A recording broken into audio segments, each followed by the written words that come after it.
Saturday Sunday 3 piece సెట్లో ఫుల్గా stock తీసుకొచ్చామనేసి Friday ఫుల్గా నిద్ర లేకుండా రాత్రి 3 గంటల వరకు ఫుల్ వర్క్ చేసాం. సాటర్డే మార్నింగ్ మా స్టాఫ్ చూడండి ఏ రకంగా పడుకున్నారో. మీరు నవ్వుకొని ఏదైనా అయితే మాత్రం నాకు సంబంధం లేదండి, ముందే చెప్పేస్తున్నా.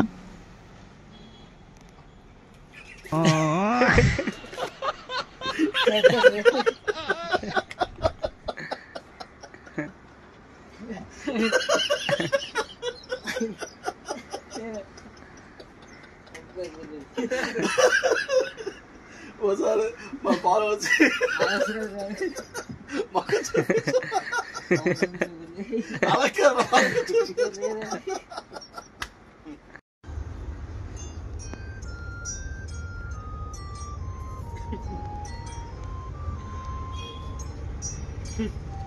ఏంటి సేటు గారు,